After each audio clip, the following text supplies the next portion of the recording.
ప్రభుత్వ పాఠశాలల్లో ప్రభుత్వం అందిస్తున్న సదుపాయాలు అవకాశాలను విద్యార్థులు ఉపయోగించుకోవాలన్నారు మంత్రి పొన్నం ప్రభాకర్.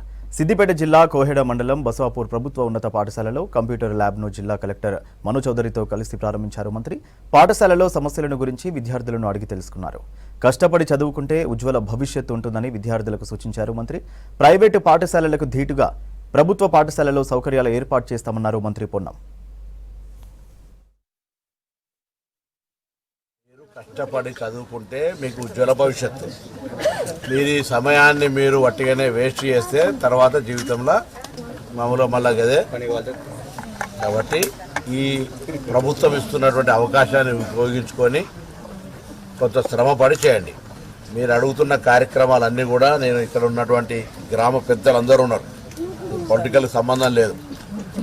గ్రామ పెద్దలందరూ కానీ టీచర్లు కూడా అసిరెన్స్ ఇస్తే బయట బస్సులు ఇక్కడ బంద్ అయ్యి పిల్లలంతా ఇక్కడ చదివితే 2 రూములు కానీ 4 రూములు మళ్ళీ అకాడమిక్ స్టార్టింగ్ వరకు కట్టిస్తాం.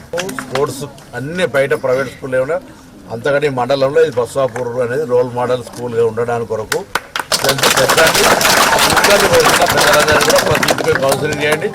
టీచర్స్ మీరు ఆ విశ్వాసం ఇవ్వాలి. ఫస్ట్ ఇక్కడున్న పేరెంట్స్కి అందరికీ మీరు ఆ విశ్వాసం ఇస్తే ఇష్యూస్ను రిజాల్వ్ చేసే బాధ్యత మాది. మీకు చెప్తున్నాం, ఊర్లో ఒక్క బస్సు కూడా ప్రైవేట్ రాకుండా ఉండేదానికి మీరు నిర్ణయం తీసుకొని అందరికీ చదివిపోయింది. ఫెసిలిటీస్